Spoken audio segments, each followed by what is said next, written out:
di ombrello dov'è? Ombrello, ecco qua.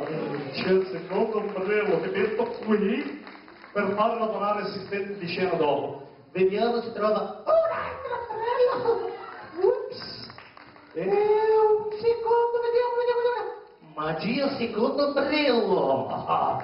Inca, secondo ombrello. Attenzione, adesso voglio sentire un bel tuono. E quando c'è tuono grosso alla fabbrica lavorare tanto, vediamo se ce la facciamo, lavorare tantissimo.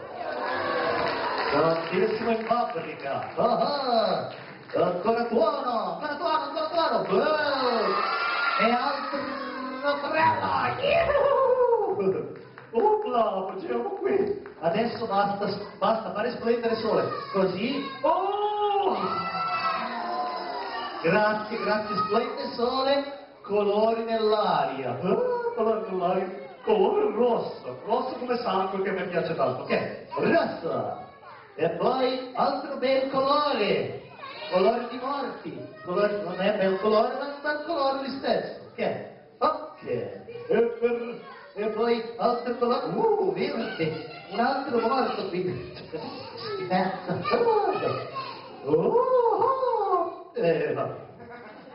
Ok, prende colore verde. E poi abbiamo giallo, blu, e non ce n'è più. Attenzione che c'è il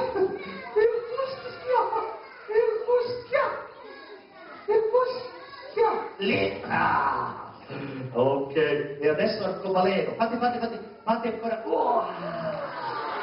Benissimo, grande arcobaleno! Di tutti i colori! Guarda che bello! Che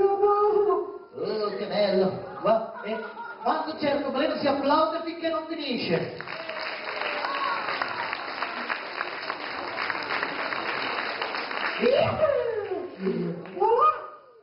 E se volete vedere grande magia, sollevo per mostrare cosa c'è in ascensore, cosa c'è? Come il cretino di prima? Allora metto posizione, cretino di prima. Non so chi sarà questo cretino, non vede nessuno qui. Sarò io!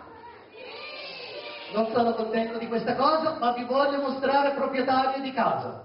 Fate un applauso forte, ecco voi, Emilio, proprietario di casa. Solo sua foto.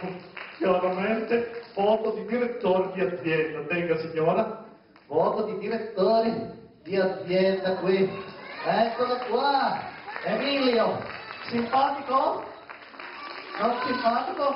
Scusi, buttare via tutto. Loro volere grande magia, facciamo grande magia? Tutti insieme, parola magica. 1, 2, 5, 7, 9, 14, 18. Emilio, eccola qua. Dove sei, Emilio? Non trovo Emilio, ma se trova porta a casa. Emilio! Eccolo qua! E allora, questo è il mio numero, giudici, cosa pensate? Sentiamo come è andata la votazione. Votazione non arrivare. Ecco, grazie.